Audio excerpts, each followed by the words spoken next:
Always something goes wrong, especially at the very crucial beginning. Now let's try it again.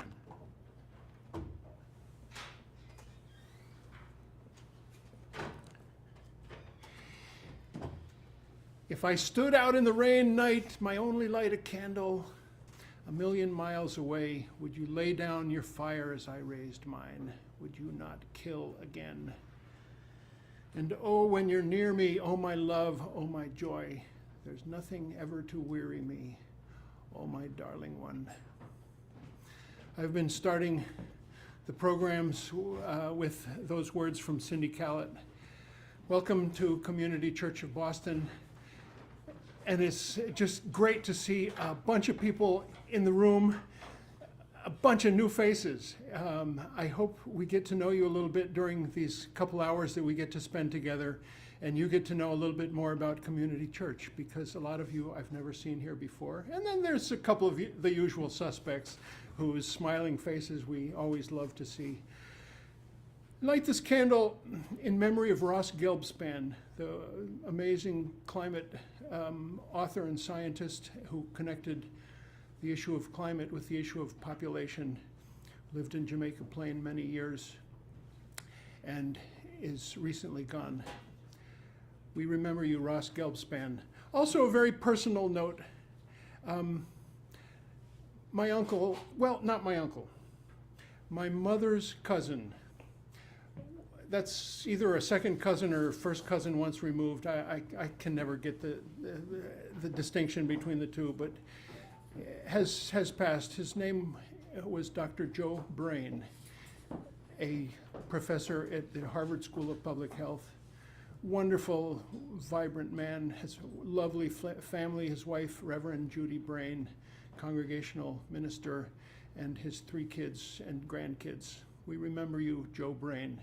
If there's anybody that you would like to help us remember, be in touch with us during the week before the Sunday, and we will do the same thing during our candle lighting.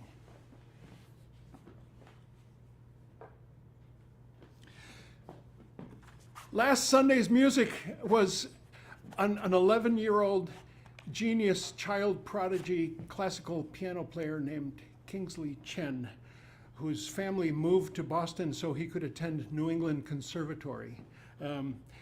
And I think we have a perfect contrast in today's music, because included in this wonderful trio is one of Boston's, let's say, senior statesman of the jazz gospel, and his name is Nat Mugavero, and he was brought to us by someone we've heard a lot from in a bunch of different ensembles, just the versatile and amazing bass player Max Ridley. And he has also brought another new friend to Community Church, whose name is Gil Aaron, on the piano. Will we welcome them for an opening number? Thank you for joining us this morning. Thanks for having us.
thank you, Max Ritney, Nat Mugavero on drums, and Gil Aaron on piano.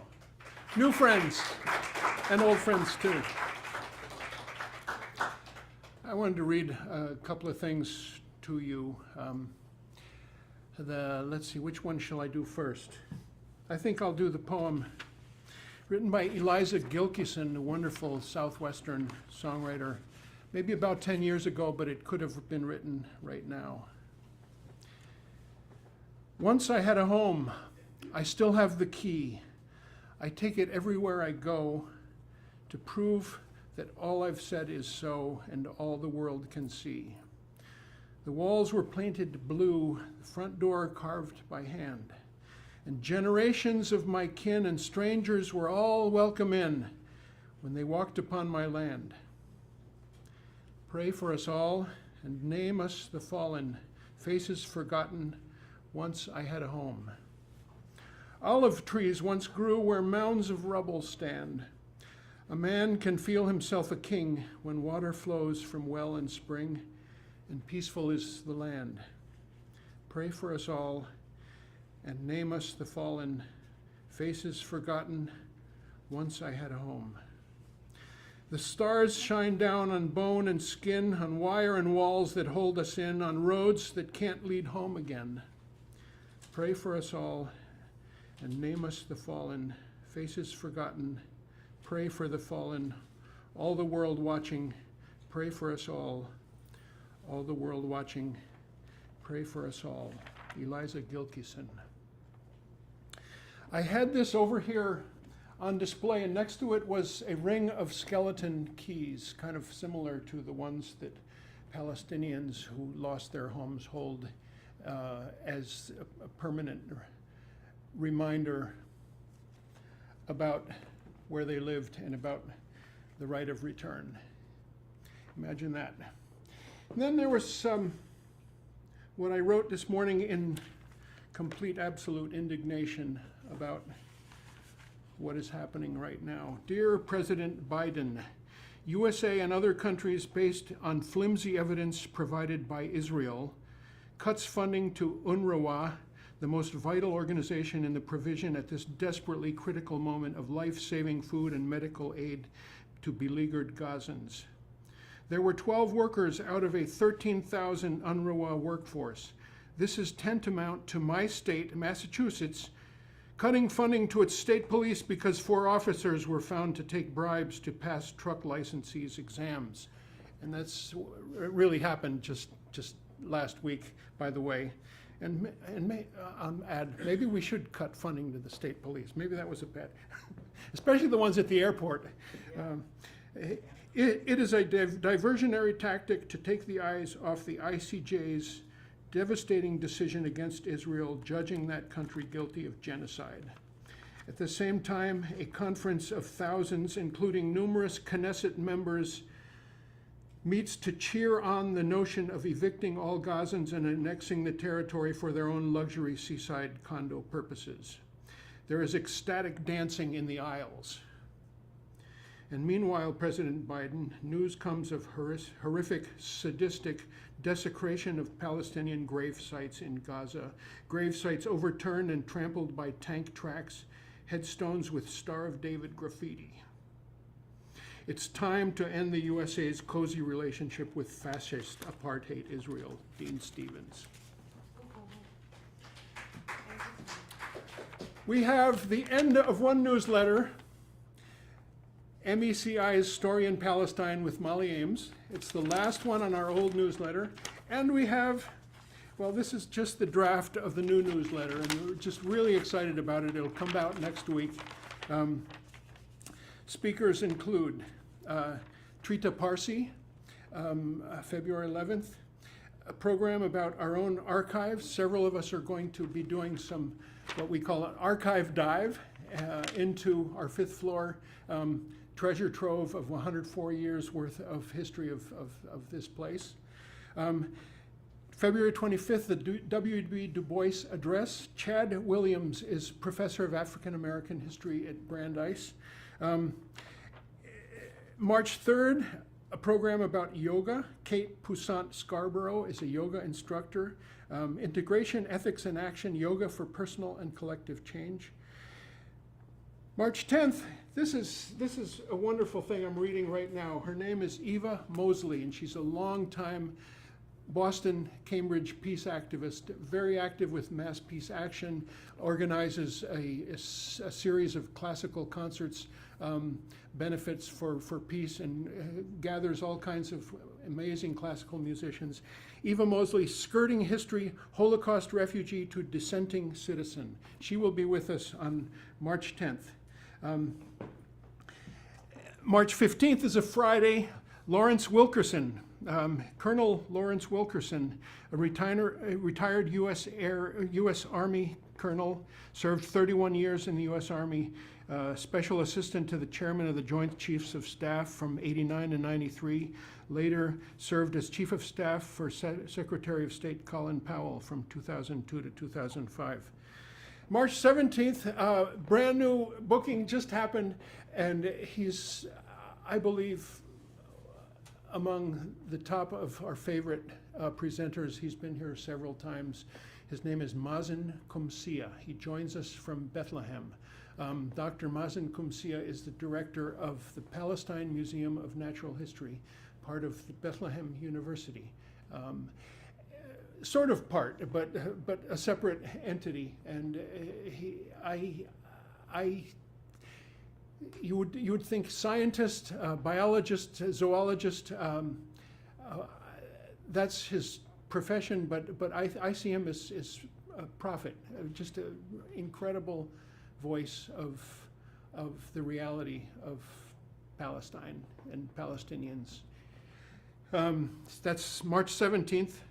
And March 24th, another just amazing program. Professor Gerald Horne joins us from the University of Texas on the genocide of Gaza, U.S. foreign policies and domestic U.S. policies. Gerald Horne is a historian. Each one of these programs has wonderful different music. Among them is the Foundation Movement and Cozy Sheridan, and there's one named Dean Stevens. So join us. Here's another one I got to tell you about, and then shut me up. Monday, February 19th. Each month we've been celebrating John F. Kennedy's speech on June 10th, 1963, when he spoke about the insanity of nuclear war and the need to come to rapprochement and agreement with your enemies. And it's a speech that just rings truer as the years go by.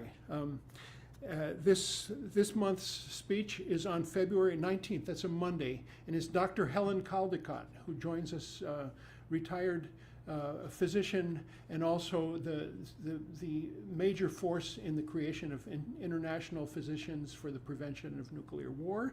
Helen Caldicott will join us, and she will be introduced by Martin Sheen.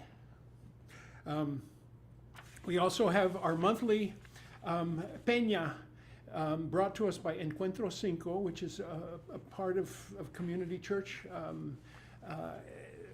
Encuentro Cinco has a monthly Latin American style open mic. That's what Peña means. It came from the 60s, what they call the movement for new song, Nueva Canción. And that's a place for you to come and sing a song. It doesn't have to be in Spanish, or read a poem, or get on your soapbox and say whatever you want to say. There is also always amazing food brought to us by the likes of our president, Sandra Ruiz Harris. And so this one is on February 10th. It's coming right up, a week from yesterday, February 10th. That's our new program. And they just get better all the time. And I especially want to thank Amar Ahmad, who is both our Zoom technician, as well as just a really amazing force in the creation and the follow through on getting these programs here at Community Church. That's what's going on with the with the newsletter. It'll go out, the paper version of it will go out next week. Thank you, Crystal Rollins Jackson, who's our publications manager who puts this together. Every month, it's always kind of like, is this going to get out? What this missing a hole here? And it always happens, and it's always beautiful, and it gets better all the time. I want to just go through a pile of books here. We have a lot of books here now. We used to not have books, but we inherited a mountain of books, and a lot of them are not of general interest, but a lot of them are kind of just of cryptic interest to a lot of brainy people with a narrow kind of interests in certain things, you know, like cinema, theater, women's fiction, Italian fiction, the occult and astrology and related subjects. That gives you cookbooks. Have a look around before you go, and if there's something you like, we might sell it to you for whatever price you want to give to benefit Community Church in our sort of hour of need, which reminds me of the next thing, which I want to say is thank you to this long list of people who have contributed really varying amounts from $10 all the way to $25,000. Just eternal gratitude and apologies for not being able to thank you individually for your help to us in this time when we don't have our major bread and butter, which is the rental income from the first floor, which is vacant for a little bit more time. We do have, we hope, a tenant coming in the middle of this year. There's still some things to iron out and then a build out, but many, many thank yous, and on their way to you are the annual IRS statements that tell you how much you've donated over the year. Now I go through a few more books. Some of them came very recently. Linda Dittmar spoke just a few weeks ago. This is called Tracing Homelands, Israel, Palestine, and the Claims of Belonging. Charles Gallagher, Father Charles Gallagher, is speaking to us in April. His book is called Nazis of Copley Square, The Forgotten Story of the Christian Front. 1940, it happened right here in Boston, and it was kind of an early version of MAGA or Ku Klux Klan in the Northlands. And the Community Church of Boston played an important part in this story. Our minister took a very public stance against this Christian front. Father Coughlin, if you ever heard that name before, radio host and troublemaker, anti-Semitic. Finally, Avi Shlaim, Iraqi Jew. Lives in England, is a professor there, octogenarian, wonderful man. I hope he speaks someday here as well. This is called Memoirs of an Arab Jew. And finally, and then we'll have some more music. Finally, our weekly reading. We don't always do this, but I love reading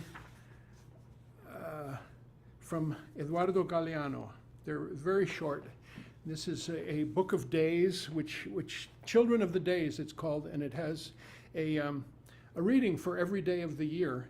Kind of like my parents had something called Daily Light, and we would read it. It was Bible stuff after dinner every night. And this is very brief. February 4th is today, and it's called The Threat.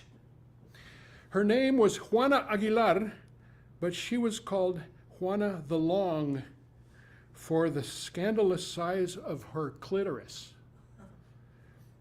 The Holy Inquisition received several denunciations of that criminal excess. In the year 1803, the Royal Audience of Guatemala sent a surgeon, Narciso Esparragosa, to examine the accused. This expert in anatomy warned that such a clitoris could be dangerous, as was well known in Egypt and other kingdoms of the Orient, and he found Juana guilty of flouting the natural order. The Gospel according to Eduardo Galeano. Whoa. Thank you to this trio for joining us. This segment is called a musical message. It's a little bit longer and more drawn out. And just open your eyes, Max, to let me know when you're done. Something like that, whatever you want to do. Nat Mugavero, Max Ridley, and Gil Aaron.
That was beautiful. Nat Mugavero, Max Ridley, and Gil Aaron. Thank you for beautifying our space. Yeah, and we're here one last one after our presentation. I want to tell you about Middle East Children's Institute and about Mollie Ames. For more than 15 years, the Middle East Children's Institute has provided comprehensive humanitarian support to children and women in 2 rural West Bank communities, Beit Rima and Deir Ghassaneh. On February 4th at the Community Church of Boston, that's today, MECI team member Mollie Ames will describe the NGO's evolution since launching in 2007 through its response to the challenges of the current devastation in Palestine. Every day in the face of such immense tragedy, MECI's unique grassroots model centers education and development of human potential as cornerstones of fostering peace. Mollie Ames is a recent graduate of Harvard College, where she studied Arabic and the history and literature of the Middle East. With a background in education and mental health reporting, Mollie now works for the communications team at the Middle East Children's Institute, MECI, an international humanitarian NGO based in the rural West Bank. Thank you, Mollie, for joining us today.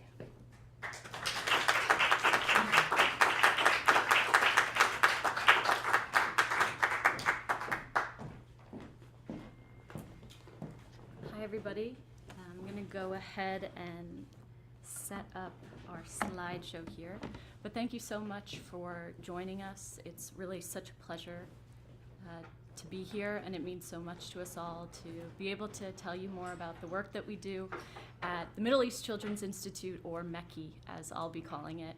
And I'm very grateful to the Community Church of Boston, to Dean and to Amar for having us, and for allowing us to share our story with you. So on that note, get our presentation going. Let's see. All right, perfect. So just to give you a brief rundown of how this presentation will go, I'll start by giving a general overview of our programs from their start 17 years ago to their current form in 2024. And then I'll be able to pass it over to Rua Ramawi, who is a MECI alumna now living and working in Boston. She was both a participant in our after-school program for grade schoolers and later a university scholarship recipient. And she's now a doctor and a fellow at Dana-Farber. So we're very lucky to have her in the area, and she'll be speaking to you about the experience of being a MECI student and growing up in the MECI community. There will also be a Q&A, or I should say, after Rua talks, I will then close with more of a current update on how the environment in the area in the West Bank where MECI operates has changed over the last couple of months, the challenges that we've been facing as a community and as an organization, and our efforts to respond to those challenges. And then there will be a Q&A, I believe, after we hear a couple more beautiful songs. And at that point, we'll be very happy to answer your questions. It's very important, though, that I clarify that MECI is, as a humanitarian NGO, non-political and non-religious. So questions that might require or assume MECI has political leanings or political ties, I won't be able to answer. And it's very important that we maintain that non-political status in order to remain operational and to continue offering what are really critical services for children and for women, especially right now. So with that, I wanted to start by giving you a sense of the scope of MECI's impact and of our work.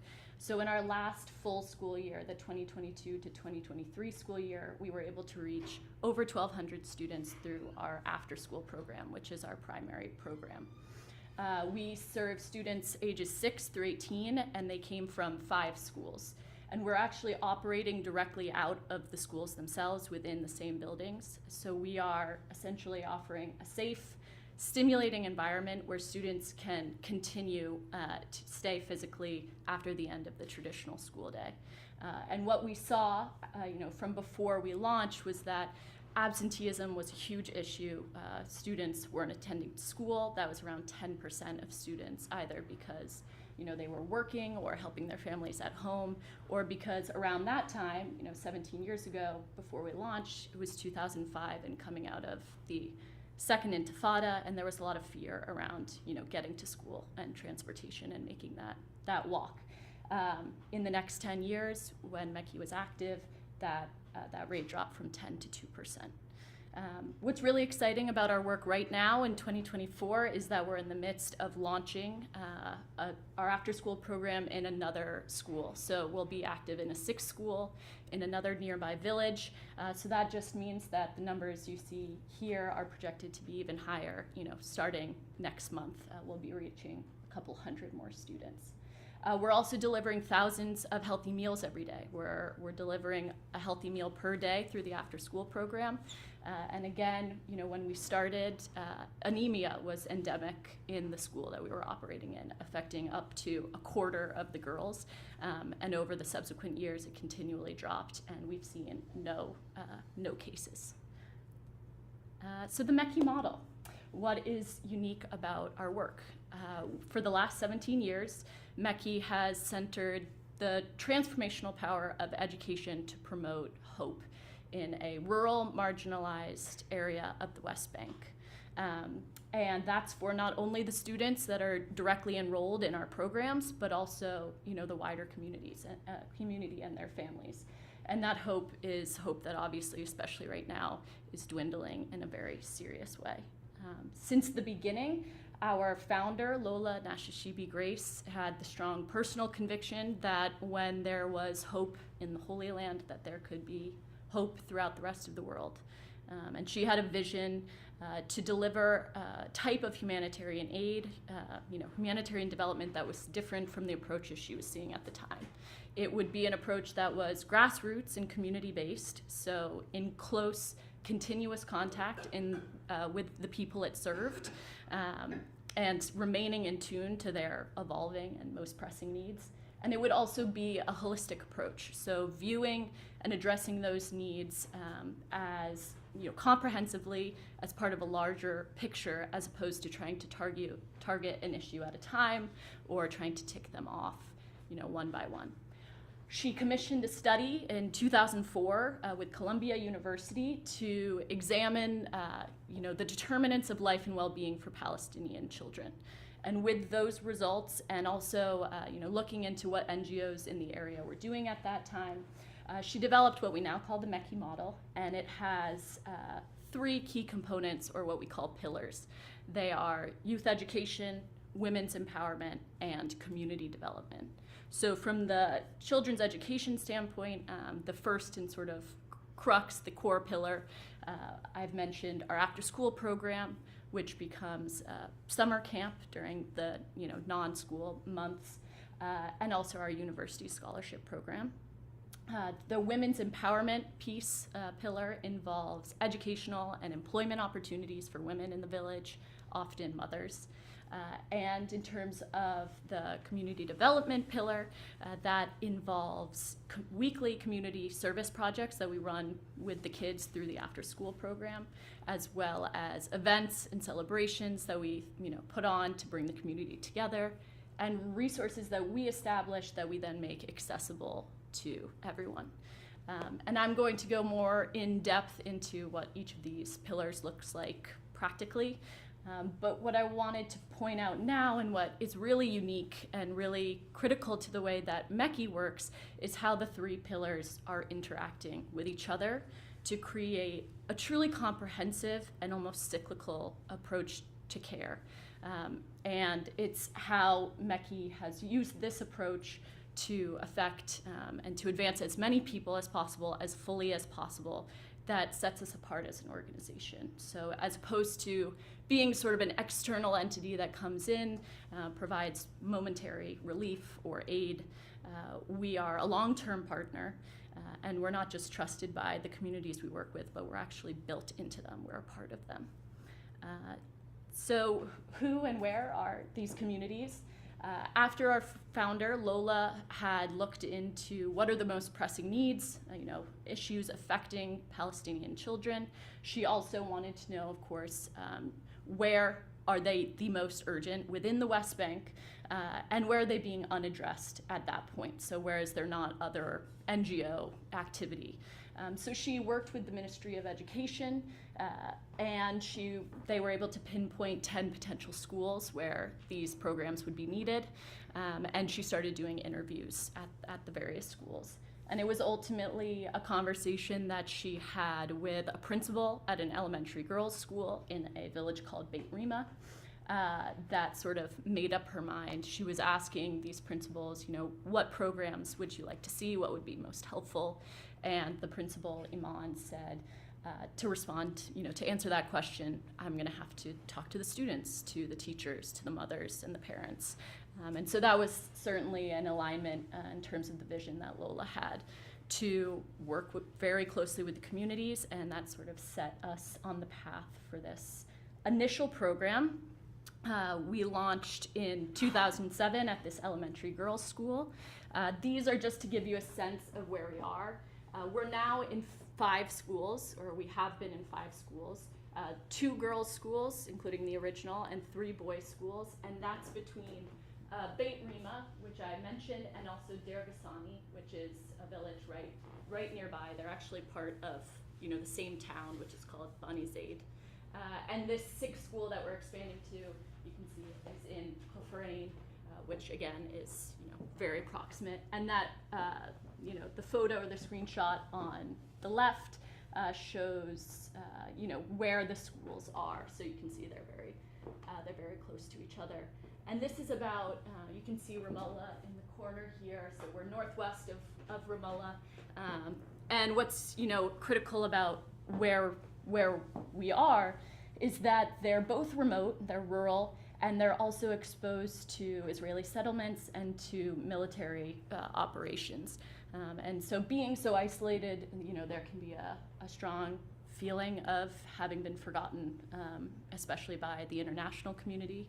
So that's why, in between Beit Rima and Deir Ghassaneh, with a population of around 6,000 people, the fact that MECI is reaching 1,200 students, and that's not, of course, including, their families and the people directly and indirectly impacted from there, is a really big deal. So I will now go into those 3 pillars that I mentioned, starting with children's education, the after-school program, the summer camp, and the university scholarships. The after-school program, like I mentioned, is sort of continued in terms of the activities we provide into the summer. So the difference between the activities being similar, but the difference being the time of the year. The crux of these programs is what we call psychosocial activities. So these are activities, sports, arts, theater, dance, yoga, games. You can see chess and kind of a parachute activity, music. And the idea with each of these, or all of these, is that they build not only skills and maybe help students find a new interest and work on that interest, but build confidence, self-esteem, build social connectivity so that they feel better about themselves, it improves quality of life, and what we're ultimately hoping is that it sets them up to be leaders in their community. We also have, we're very focused on the healing properties of those psychosocial activities, but we also have more traditional, more kind of concrete mental health support. So that includes having 3 counselors on staff who will provide individual and group therapy sessions. We also partner with a software called Muvik Breath Conductor. And so what that does is it essentially guides the students through timed breathing exercises that regulate the nervous system, that calm them down. And so we were able to do a study with our younger students, ages 6 to 10, with using that breath conductor, and show significant signs of reduction in anxiety.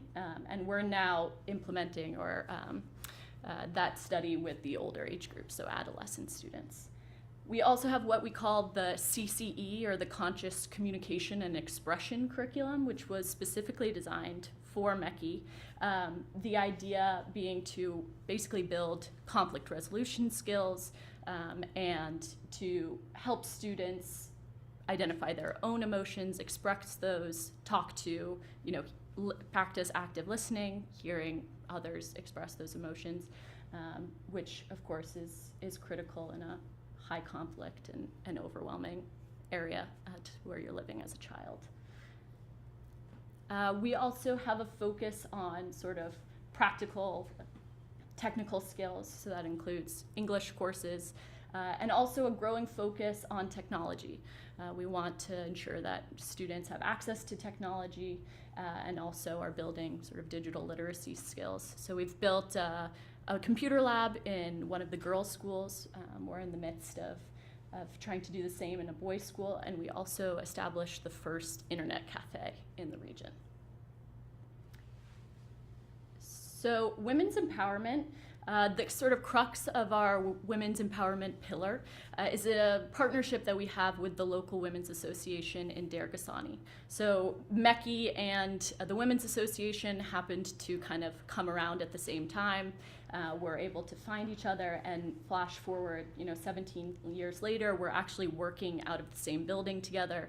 And you can see here, this is the internet cafe is within that building. So we established the internet cafe in the Women's Association building with the hope that, and providing courses for women so that they can also, access technology, gain digital literacy, and channel that into professional opportunities, entrepreneurial, to sell their work and profit from it.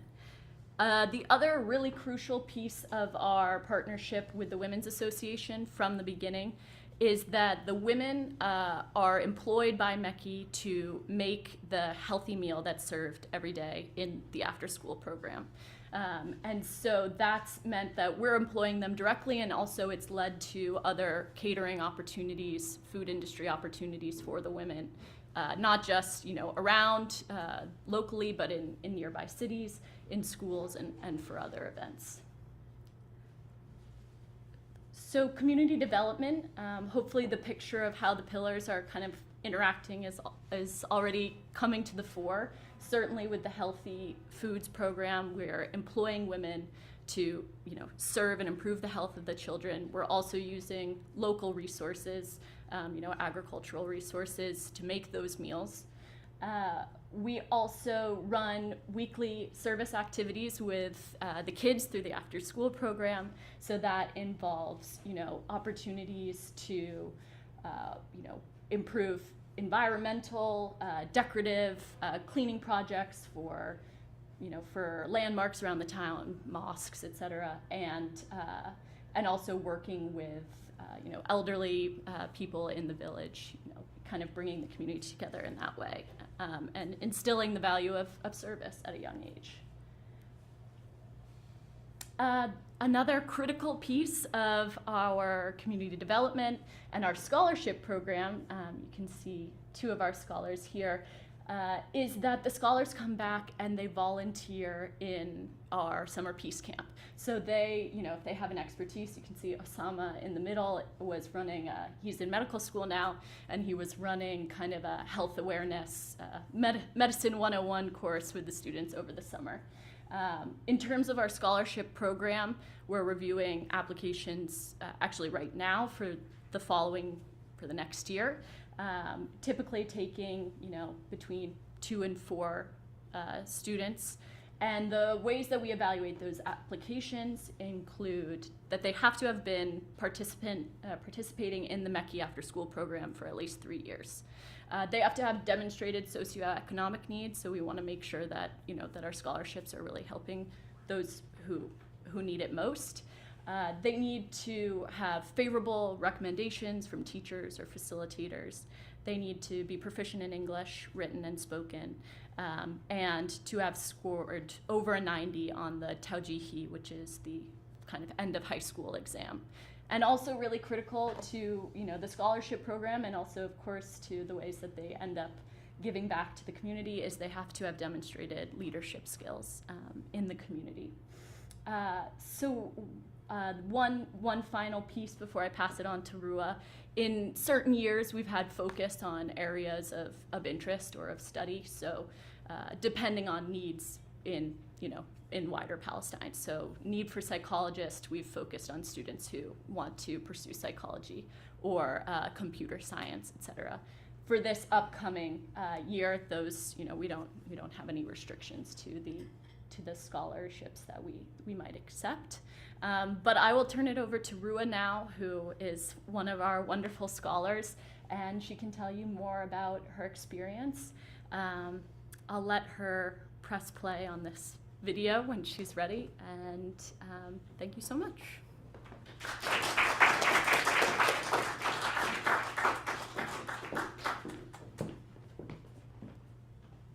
Thank you, Mollie, for the amazing presentation and the kind introduction. Hello, everyone. It's Rima. It's such a pleasure being here with you today. Thank you for giving me the chance to be part of this amazing community. Being a Palestinian who was born and raised in Ramallah, in Beit, Rima, it is such a heartwarming experience to be among people who acknowledge and who are aware of everything that is happening in Palestine, and who want to help and who want to give hope to Palestinians. It is always heartwarming to be given this space, this free space, this safe space in which we can talk about how we can help Palestinians and how we can bring hope to these underprivileged communities. So I will start with this video. بيت حبيت هذا البرنامج عشان هم بقررونا وبيلاعبونا، وبعدين كنا إحنا يعني ما نلكيش حدا نحكي له اللي في بالنا، بس هلأ المسات بعطونا فرصة إن نحكي لهم أي إشي بدنا إياه، نعبر عن حالنا، أعطونا فرصة إن نصير قويات. So this little kid that you just saw is me 15 years ago. This is part of longer interview that was done by MECI. And for the most part of that interview, I was talking about the things that I love the most about MECI after school program. And obviously, I spent like a long time talking about food because I was fascinated by the food that MECI was providing. And growing older and reflecting on my journey, I became to realize that MECI provided me with a lot of things. Food was one of 100 amazing things that MECI has provided. Participating in the after-school program at a very young age, I started when I was like around 9 years old, when MECI started actually, and I participated in all of their activities. I was part of the dancing, the singing, the writing, the poetry, the public speaking, the sports, the yoga, all of it. I wanted to participate in each and every class that they provided. And obviously I was not like really good at all of them, but I got the chance to experience and learn and discover my passions. And this is a very important thing. Sometimes these things seem pretty basic, to talk about singing and dancing and playing sports. Sometimes it might seem like so basic and so simple, but these things are not provided to Palestinian children. Growing up in a village that is a bit isolated and under occupation makes it really hard for you to be a child. And that's what you see among Palestinian children. They're so mature because they've been through a lot. They've been through trauma, they've been through difficulties, they've been through things that made them become much older than their actual age. And it made them like forced in a way, and it like took their childhood away from them. So to be given a space to just be a child was a huge thing for me and for every participant at MECI's after school program. We got to be children, discover the world, play, dance, and do the things that we liked and feel safe and feel that we are given a space where we can actually talk about our feelings and talk about our problems and process them. And this is what I say in this video. I say that before I had no one to talk. I've been so privileged to be raised by amazing parents and a very supportive family. But sometimes that's not enough, especially when you're when you're living in a very stressful area, I would say. It's not enough. You need to also have a supportive community, a supportive environment. And this is what MECI has been providing over the past years. So after I finished the after-school program, it was part of my school journey in the elementary school, in the middle school, and also in the high school. So I graduated high school with one of the highest scores in Palestine. And here comes like the big decision, what I want to major in university. And in Palestine, we don't do undergrad, actually. We just pursue our education in the fields that we are interested in. So at 18 years of age, I had to decide the specialty that I wanted. And even though I scored like one of the highest scores in Palestine, it was really hard to get a scholarship in medicine because medicine is so expensive and it's a long process. It's 6 years in Palestine to get the medical degree. So, and my family couldn't afford it. Like I have other 4 younger siblings. So to expect my family to be like spending all of their life savings on me was a bit selfish and something that I would never ask for. So I've always like been hesitant about what I wanted to study because I felt like I don't have the complete freedom in choosing what I want to pursue in university because like the financial aspect has always been there. And then I received this phone call and it says that I've been accepted in MECI's scholarship program, and I was provided a full scholarship to study any specialty that I wanted.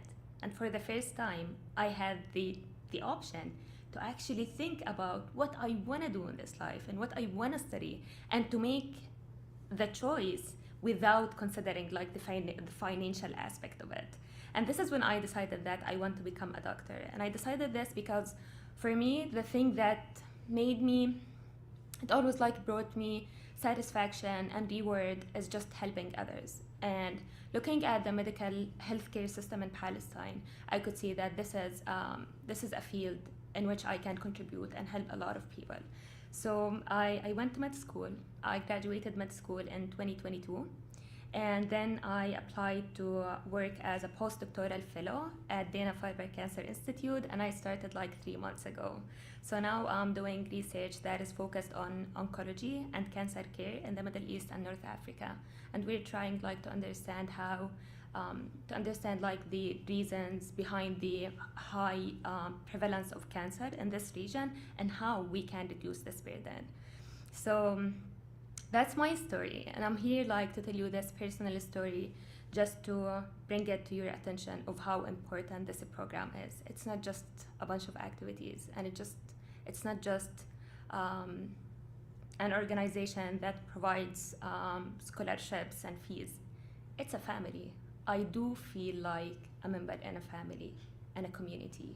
MECI has always been like my second family, and Lola, the founder of MECI, has always felt like my second mom, a safe place that I can always return to and ask for help whenever I need it, and they never disappointed me. Every step of the way, MECI was there for me, and this is what MECI do.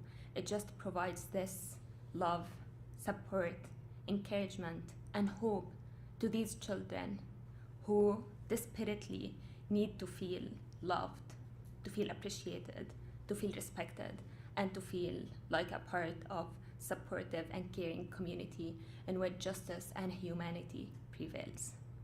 So that's my story. Thank you so much. Thank you for coming, and thank you for listening. Thank you.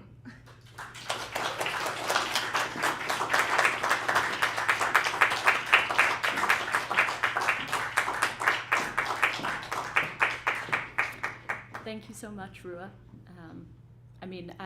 There are many pleasures and privileges of this job, and having Rua in the area has been top among them. She's, as you can tell, she's wonderful, and it's been fabulous getting to know her. بيت هذا البرنامج عشان هم You بقدروا. can listen to it again, but all right, and here she is. We'll go back. Yeah. Okay.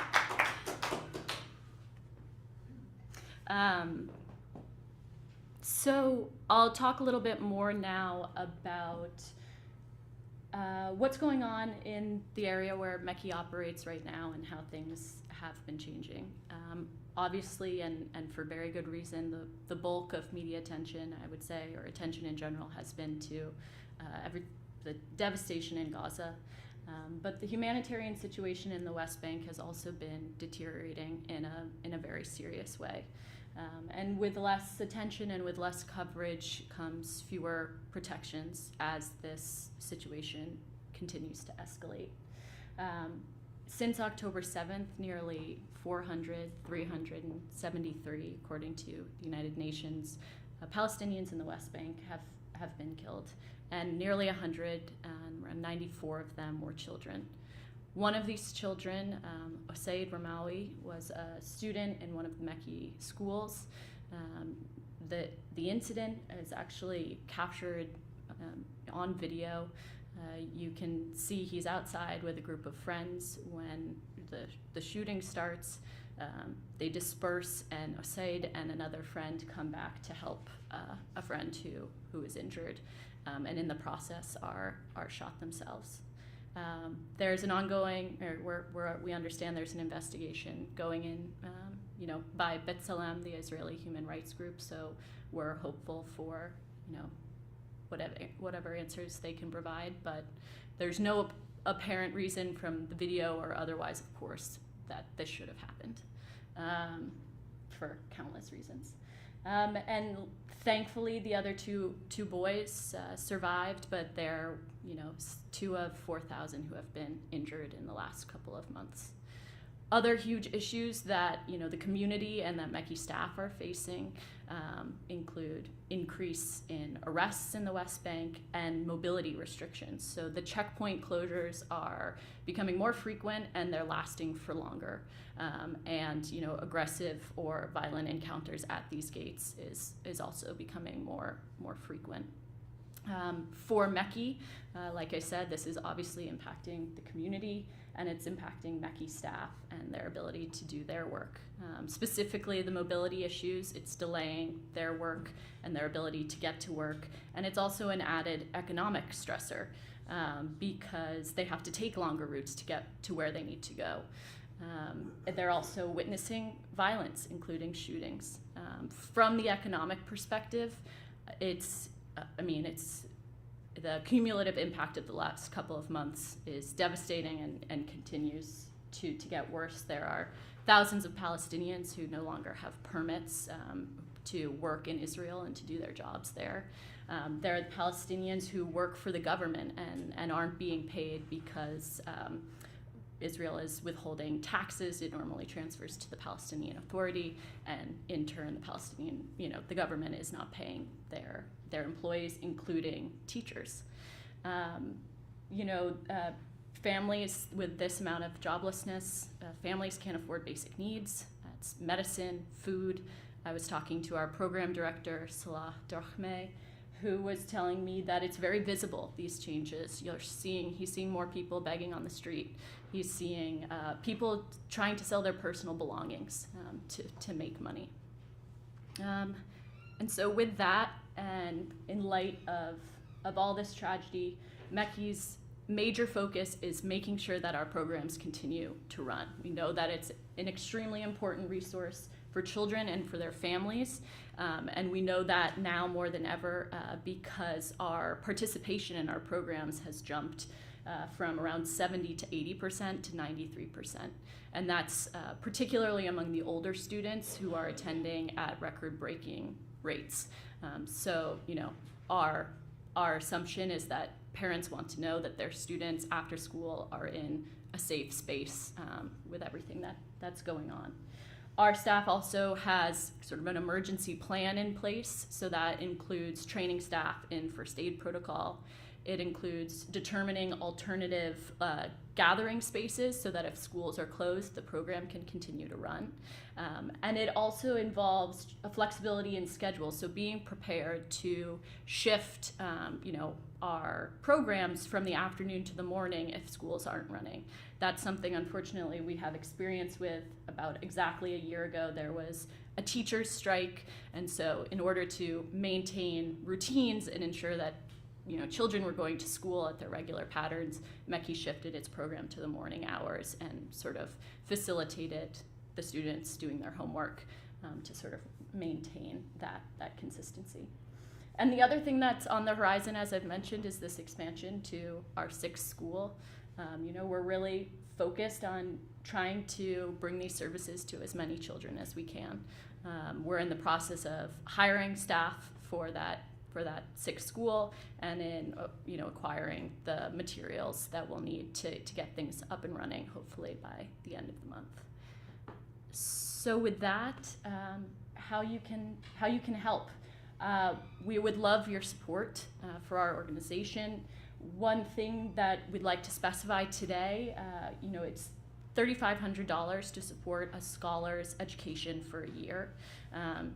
Having Rua here is a fabulous testament to everything that our students accomplish, and we hope that you'd consider contributing to that fund. If everyone in the room and on Zoom chips in, we can make it to covering education for a year. Of course, there are a number of other initiatives that we also would love your support on. If you're interested in this mental health support, we're hoping to hire a new psychologist. If you want to contribute to the psychosocial activities, we need materials and general staffing, et cetera, for our expansion to this 6th school. So with that, you can find us online. I hope that I can collect all your emails and add you to our communications list. This is the QR code to donate. It'll send you directly to our site. And thank you. I really can't tell you how much it means to me to see all of you in the room, and also to all of you on Zoom. Thank you for joining us. This work is so important. You know, I wish you could talk to the team on the ground. They're amazing. You know, Salah is working around the clock to make sure that this program stays running and functioning. And it makes a huge difference in the lives of these students who feel connected and who feel supported by their teachers, by the staff. And so I hope that you'll, you know, become part of the family, continue supporting, and also, you know, stay up to date on our work as it goes forward. So thank you so much.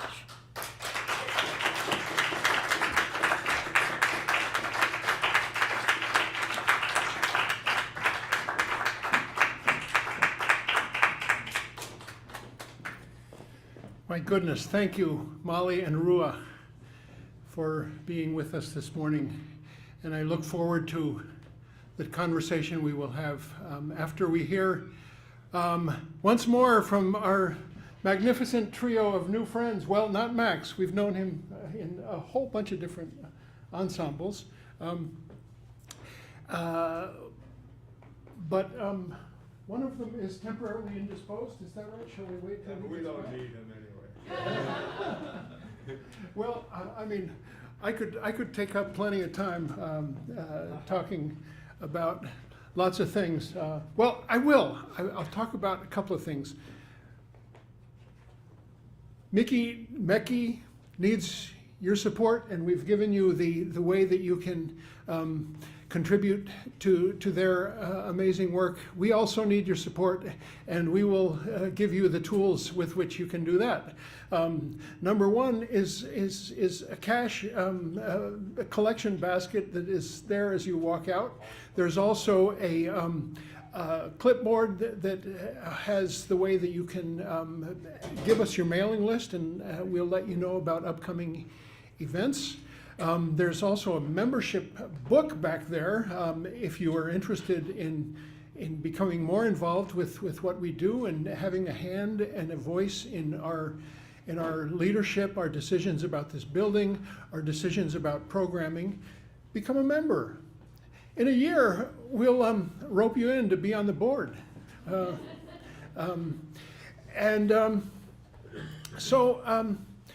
Two events I want to tell you about. One is April 6th. Along with some Berkeley alumni and students, we are putting together a Joni Mitchell night here, April 6th. It's a benefit for Doctors Without Borders Gaza Relief. It'll be all these students doing songs by Joni Mitchell and a song of their own afterwards.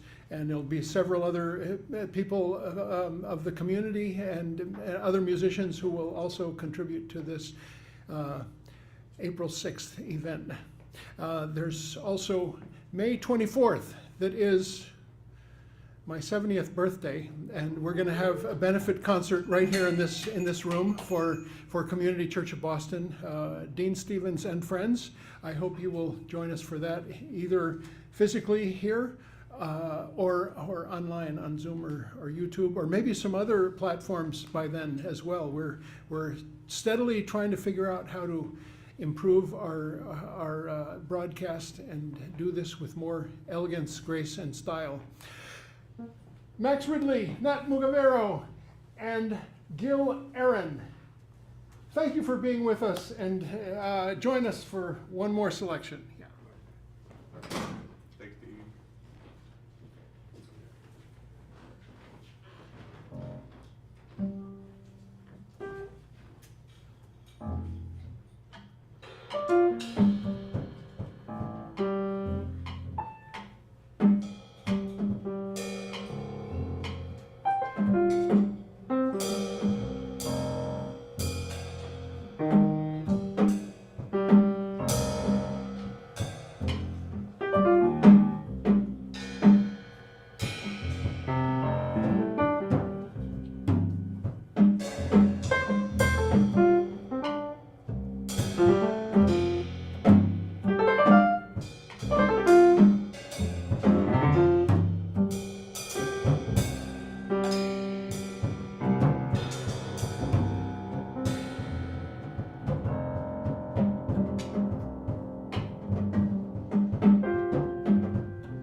Thank you. I just loved having the three of you here today.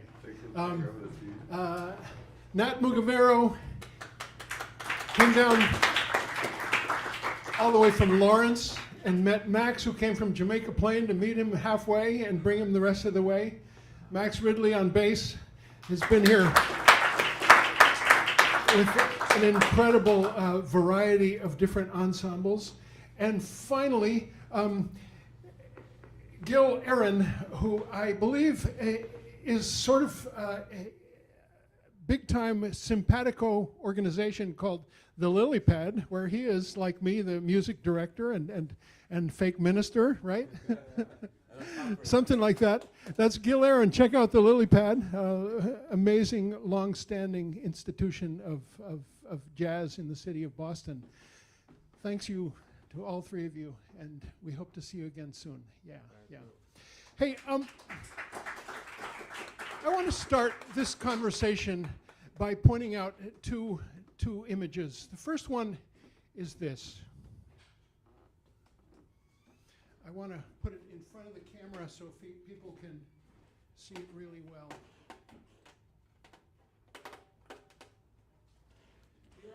The artist's name is Katie Miranda Elal, and this is called Pieta in the tradition of Mary and Jesus in so many of Western European art pieces. But in this instance, Jesus has a keffiyeh on. Jesus was Palestinian, by the way. Don't forget that. And Mother has the hijab, and I want to just show you this as a maybe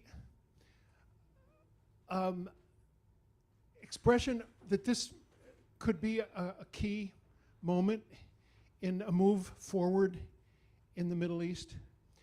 There's a quote from a musician songwriter named Bruce Cockburn, which really makes me think of this and the whole crisis. In the quote, the line says, "Gotta kick at the darkness till it bleeds daylight." I wanted to show you that, and Katie spoke here about a year ago, and I love her work. She mostly does jewelry, silver, with Arabic characters on it. We have some for sale in the back. We have a whole table of Palestinian crafts and products brought to us by Olive Branch Fair Trade, a wonderful shop in Martha's Vineyard, Linda Cohen's beautiful project. The other one I want to show just to begin the conversation about our aid to Palestine, West Bank, Gaza, East Jerusalem, is this one that's, can you hand me that red poster that's right there, Max?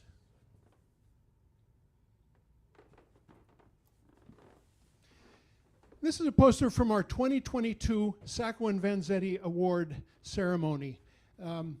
We have Sacco and Vanzetti, the 1920s case in our DNA at Community Church. We are very involved in the defense of these falsely accused men who in 1927 were executed. And it's a big story that you can find out a lot about if you hang around this building. And this is our 2022 recipients of the Sacco and Vanzetti Award, and they were called the Holy Land Foundation. They still are. And they were doing work similar to MECI, really. They were raising funds in the United States to provide for children in Palestine, West Bank, Gaza, East Jerusalem. And they fast became the biggest charity, Muslim charity in the United States. And they were receiving enormous sums to do amazing work in the Middle East. They also expanded to the United States. They provided aid to the Oklahoma City bombing, if you recall that. They did a blood drive and a fund drive for Oklahoma City.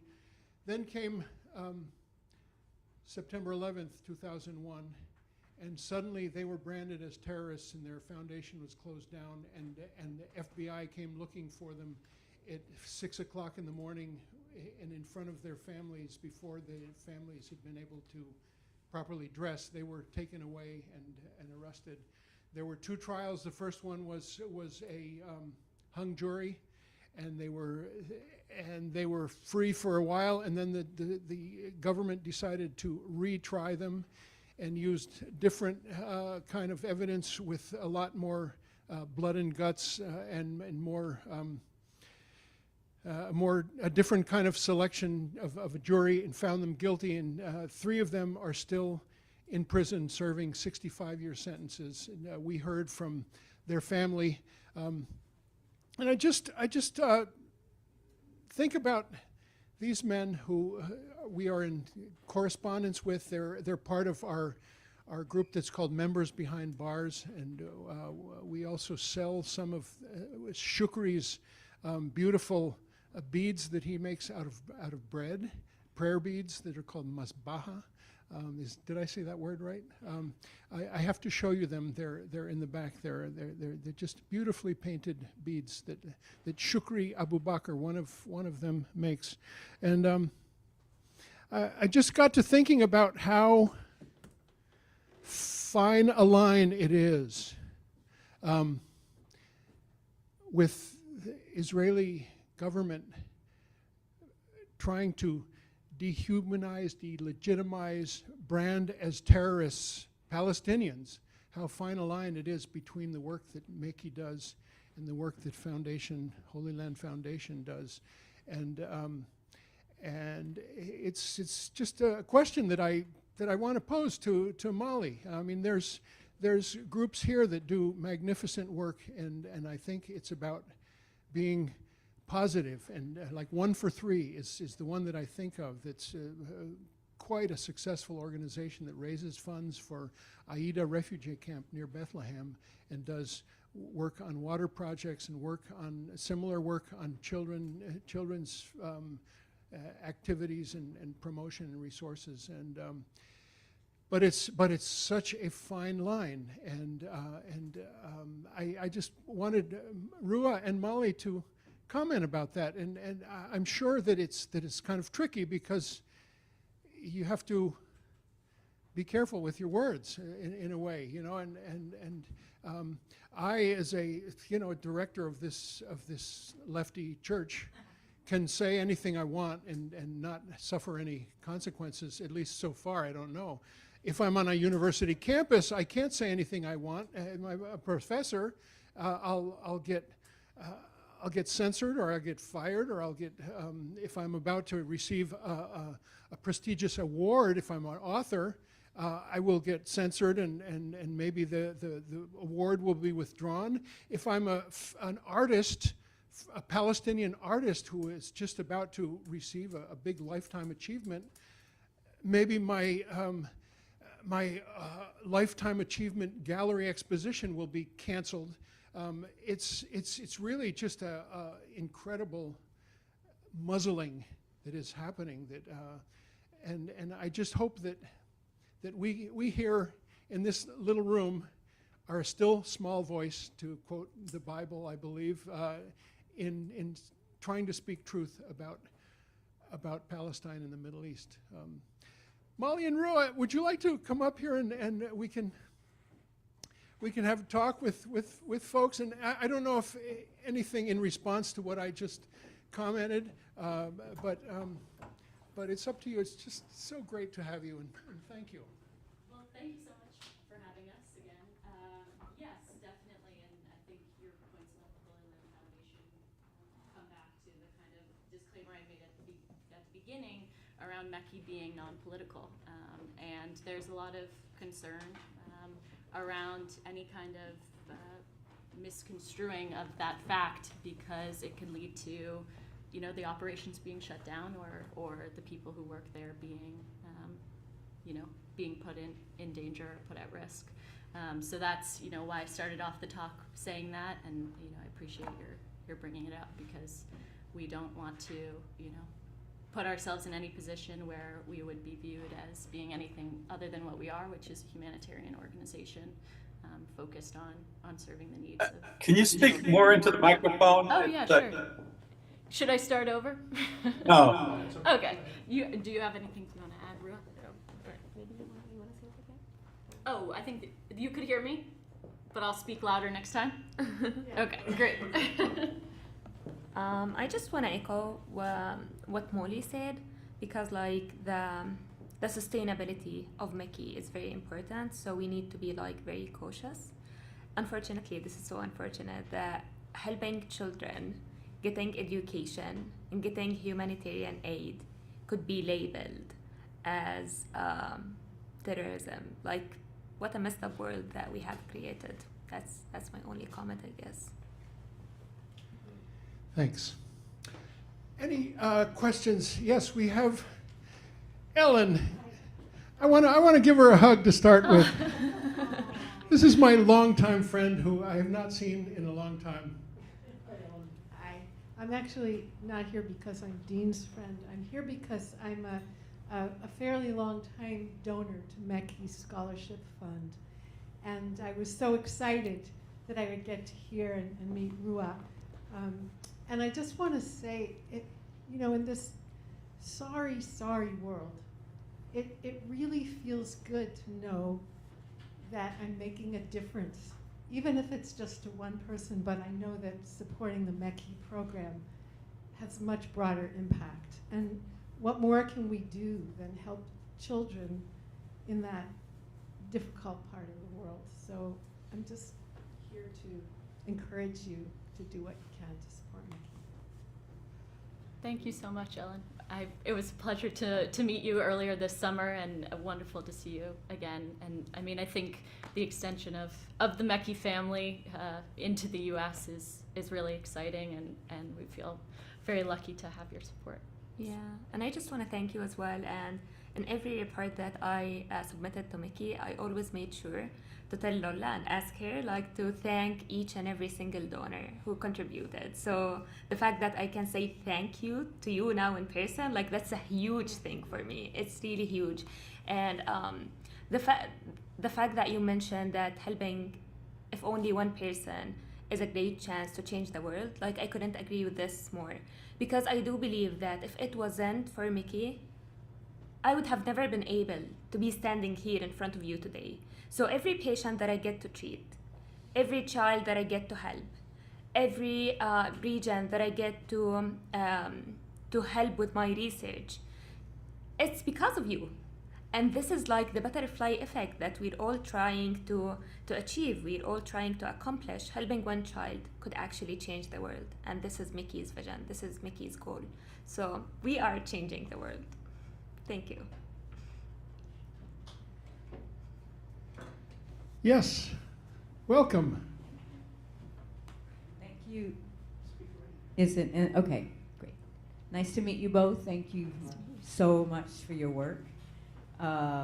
It's deeply needed, and I just really want to appreciate creating an imagination for a different kind of future. I have a couple questions just about the services that you provide. One is to learn more about, for the women that you hire to cook and provide meals, if you could share a little bit more about the food.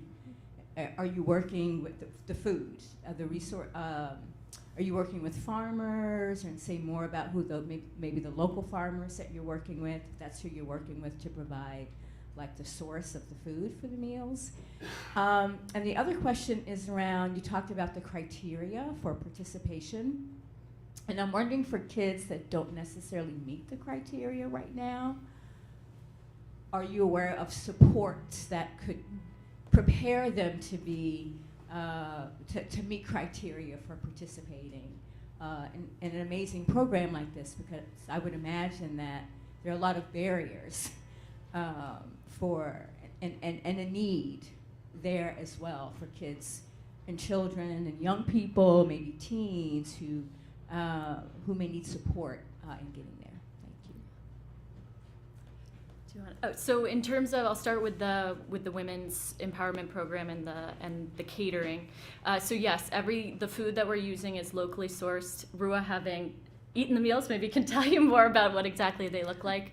But the other thing that we try to do, or that we do, is that we partner with a nutritionist. So we're thinking very critically about how these meals are going to meet the health needs of the students. I'll answer the second piece, and then I'll turn it over to Rua.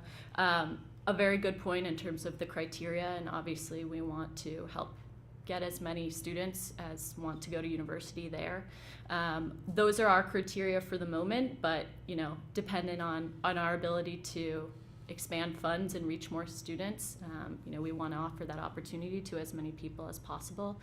And also in terms of the activities that we provide, our hope is that they are helping students sort of recognize skills, recognize purpose in their lives, so that when they do graduate from high school, and if they're not going directly to college, that they can kind of turn those skills and that sense of purpose into professional enterprises and a direction for the rest of their lives. And Ruel. Yeah, regarding the food, yeah, it is. I mean, I spent like half of the interview talking about the food, so this should tell you that it's very well prepared. And I recall that I've actually made a new friend. I would always go to home and tell mom, hey, I met a new friend today. Like, her name is Wafa. She's amazing. And mom really wanted to meet Wafa, because the whole time I was talking about Wafa. And mom was expecting someone my age, like 9 or 10 years old. And then she comes to the after-school program. She's like, I just want to meet Rua's new friend. I just want to meet Wafa. And Wafa was actually the one who was cooking the meals for us. She was a beautiful woman in her 60s. That was my friend. So mom was like shocked, but but at the same time, yeah, like this is the uniqueness about MECI, I would say. It is like creating a loving community in which you can like interact with all age groups, and they're all like locals. Like the women come from Beit, Rima, and Deir, Ghassaneh. They get the food from the local grocery shops, that they get their veggies and fruits from the local farmers. So it does support like everyone in the community. And regarding the criteria, like this criteria applies to the scholarship program, but for the after-school program, it's open to everyone. Like any child can participate in that. And given that, like Mollie touched base on this, like anemia is very prevalent among children in the West Bank. So having a program that can actually provide children with the healthy meals that they need is extremely important, especially during these times with all of the financial difficulties that families are facing. Because like in an area where parents are struggling to provide the necessities of life, any help is always appreciated. So yeah. Do we have anybody online that would like to say hello to Mollie and Rua? Well, Hello. I have, Rua, I wonder if you might tell us about your village and about, especially about your family. Yeah. Rural village, pretty far away, probably the dominant economy is agriculture, I imagine, maybe not. And tell us about your family. I know they must be incredibly proud of you, a fellow at the Dana-Farber Institute, a physician. Could you do that? Of course. So I grew up in Beit Rima. It's a relatively small community composed of almost, I would say, 4,000 to 5,000 people living in the village. And we have 2 schools for girls, and we have 2 schools for boys. And regarding the economy, I wouldn't say that it's based on agriculture, because like my village, for some reason, have been very, very interested in education and pursuing like higher degrees and getting highly educated. So most of the people living in the villages actually have like jobs, whether like within the government or the private sectors. And I would say almost 99%, if not even 100%, continue their education to go to universities and get like jobs in the city. And my village is like 30 minutes away from the city, but it depends on the checkpoints. So if we have like an Israeli checkpoint, it could take like a couple of hours. And if we have no checkpoints and we're lucky, like we can get to the city within like 30 minutes. So it's not that far, but considering like the situation in the West Bank, it could be isolated sometimes. And it is important like to have an organization such as MECI, because it is the only NGO that provides actually the only source for kids to participate in these kinds of activities. And this is like, I just want like to reiterate on the point that I made before, which is like parents are struggling to meet the necessities of life, the basic needs of their children. So psychological support and social activities is like a luxury and a privilege that children don't usually get to have. So having an organization that actually provides that is very unique, and it's never been there before MECI, and until now they're the only organization that is providing this kind of support for children in my village. And this is why the sustainability of MECI is so important. And whenever like we always like do some kind of assessment at the end of every year, just to monitor our progress and see how we can improve, what can be changed.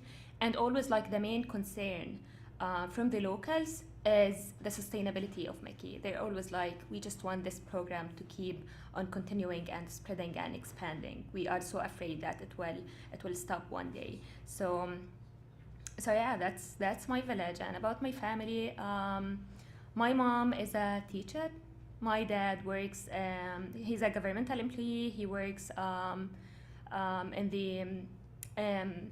in the Higher Council for Sports and Youth. He's like responsible for sports, organizing like football matches, summer camps, these kind of stuff. So none of them is involved in the medical field. I'm the first doctor in the family, so it's been quite a journey. But yeah, I'm always happy to make them proud of me and to give them like something to look for. I usually like feel a bit hesitant about sharing this, but I actually lost my 2 brothers recently, a year ago. They both were killed by Israeli forces in an Israeli raid on my village. Jawad, 1 year and a half younger than me, he was 22. Dhafar, 5 years younger than me, he was 19. And this happened like a year ago. And it shattered my family, like it completely shattered my family, and it was so tragical and so unexpected. You never expect to lose a child. No one prepares you for this. And even though like death seems so near in Palestine, you never see it happening to you or to your family. So it was really hard on me and my family. But MECI was also there for me. Like they supported me, and like I remember Lola calling me and just like talking to me and asking me how they can help, how they can be there for me and for my family. And this is why I truly see MECI as a family, not just an NGO. It goes beyond just being an NGO. It's a family to me. And yeah, coming here to the States just to continue my career and education like wasn't easy, especially at this time, because I really wanted to be close to my family, but at the same time, I wanted to give them hope. I wanted to show them that we can still go on and move forward, and we have things to look up to. So the first thing I do when I open my eyes is just calling them and telling them about my day and how everything's going well, and about my job and how I'm gonna be able like to accomplish a lot of things in life, because I want them to find something to look up to. I want them to have hope in a better future. I want them to, and I want my younger siblings to see like their eldest sister. Although like it shattered us completely, but we still find the strength to just keep going. So that's me. That's my family. We're so sorry for your loss. Thank you. And proud of your accomplishments and of your family. Unimaginable loss of a younger brother. Yeah. I'm sorry to get so emotional, and it's such a common thing in the West Bank, and now it's like unimaginable, and Yeah. let's just hope for Yeah. a new day. Exactly. Gotta kick at the darkness till it bleeds daylight. Yeah. And this is why. Somehow, Yeah. some way. Yeah. We just want to hold on to hope. Like, Yeah. it's so common, it's so sad, but we choose to look for the light. Look for the light. Yeah. Look for the light in the darkness. Yeah. Thank you both. This is Susan. Thank you, Mollie and Roa, for being here today. It was a pleasure hearing about MECI and your accomplishments. And hope is what we have, right? But I want to know, how have you been feeling since October 7, with all the hospitals being brought down, and the schools, and universities, and the doctors, and Israelis pretending they are, and the staff to get in. So I'm wondering, how safe are the MECI schools right now? And what are the plans if they just break in? And what to do with the kids and staff and the teachers? So that's for Mollie. But for you, I want to know about going back home. When is it that going to feel like, if you want to stay there with all those settlements? And how is to live next to settlers? You know, how is the feeling of forbidden roads, forbidden streets? And if you have friends from the MECI program that are in prisons now. Thank you. Okay. I'll kick it off in terms of our program and the security of the schools.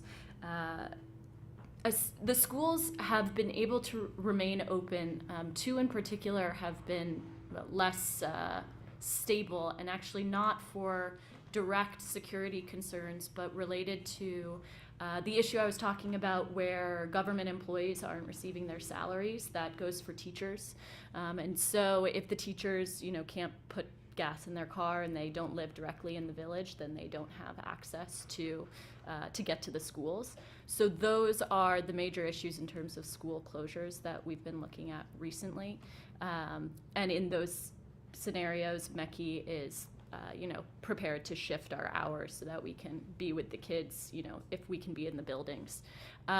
If we can't be in the buildings, and then we have these alternate gathering spaces that we've identified. And if if that's not safe, then activities go online. So again, unfortunately, we have experience doing that because of COVID. We are able to administer activities online. Obviously it's tricky because usually that's being done on a smartphone as opposed to a computer. So it's certainly not, we try to avoid it as best we can, but we're prepared for all the options. And then I'll let. As for the unimaginable loss in Gaza, whether it's human lives lost, or hospitals, healthcare facilities, schools, and homes, I don't think I have the vocabulary to describe what I feel about this. It's just like an overwhelming sadness and a collective grief that we feel. And being here on the other side of the world and just seeing like the huge difference between like how safe I feel and how I have a bed to sleep on. I wake up every day and I get to go to my job. I get to have lunch. I get to think about what cuisine I want to have on dinner today. Those are huge privileges, and I'm so thankful that I have them, but at the same time it comes with a huge guilt. because you're always thinking that while I'm having my lunch, there are thousands of children who are being starved. While I'm going to my hospitals, people are being killed in the streets. While I can't sleep on my bed, people are sleeping in the streets in this cold weather. So it does come with a huge guilt, but I would say that Palestinians have always found ways to channel this these so unfortunate things in a positive way, and this is what I try to focus on. I try to focus, how can I help? How can I contribute? How can I make it a bit more bearable for children in Palestine? And not just in Palestine, in every place in the world where children and innocent people are suffering. This is like became my main motivation in life. It's almost the only thing that keeps me and pushes me forward. It just keeps me going forward. I want to help. And I think this is what we should all be focusing on, because if we just want to focus on the destruction, it can be so consuming that you feel like there's no point of everything. You just lose your faith in humanity, and you lose your faith in a lot of things. But if you just focus on how I can help and how I can contribute to making this world a better, then there are a lot of things that you can do. There are a lot of ways that you can help. MECI is one of them. Coming here today, listening to me, listening to my story, listening to our testimonies about what's happening in Palestine. This is you helping. This is you making us see that people actually care, and it restores our faith in humanity. When I look at these faces while I'm telling my story, and I see like people like crying, even though they've never met my brothers, they've never met my family, but they can feel my pain. My faith in humanity is restored, and I know that as long as this deep sense of a humanity exists, then we're gonna be free one day, and justice will prevail. I know it for sure, and I just hope to live until I see that day coming. Inshallah.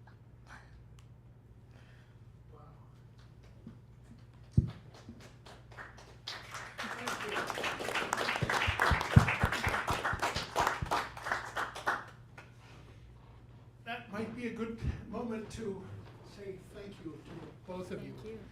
Thank you so much. For Gracias. just, again, gracing our space here with your presence and your testimony. And close with another little poem. You gotta have hope when every card seems lost. You gotta have hope when you're double-crossed. You gotta have hope when every flower is dead. You gotta have hope even if it's just a thread. You gotta have hope when every star burns out. You gotta have hope. One raindrop breaks the drought. You gotta have hope when you're terrified and scared. You gotta have hope. There is a way out there. You gotta have hope when the rest lose faith. You gotta have hope when you meet Satan's gate. You gotta have hope when you're terrified and scared. You gotta have hope when it's too much to bear. You gotta have hope when the rest lose faith. I'm sorry. You gotta have hope. I missed the last line. I'm sorry. Through the unending night, you gotta have hope you'll see the faintest light. A whole lot of hope creates amazing things. The most sacred sunrise that you've ever seen. Tom Pacheco. Thank you all for being with us. Thank you to Matt, and Gil for their music. Let's sit down and have lunch, continue the conversation. Thank you, Luis Guzman, our magnificent cook from El Salvador, and thank you to all the staff that makes this worthwhile, and thank you to all the members, and we'll see you next week, or the one after that, or whenever you want to come by. We have open house every Wednesday. We serve pupusas, the dish from El Salvador, the delicacy from El Salvador. We might even serve Don't tell me. We have these, there's lots of rocks around this auditorium. I love beautiful rocks from the beach, but these are not rocks. They're not potatoes either. They are, and I figured out how to remember what they are because I have a mnemonic device. Because that person behind there is named Winona LaDuke. And these fruit maybe from Africa or from they're made in Tennessee, but they're Indian in origin. Indian in origin, but grown in Tennessee. Yeah. They're called Ladue. And that's Winona LaDuke. That's how I remember it. When I was trying to remember, I saw her face right there. And so I've never had a Ladue before. And maybe I'm about to bite into this thing that I hope it's not a rock or a potato. Folks, we'll see you again soon. And thank you for all the new folks who are here this morning.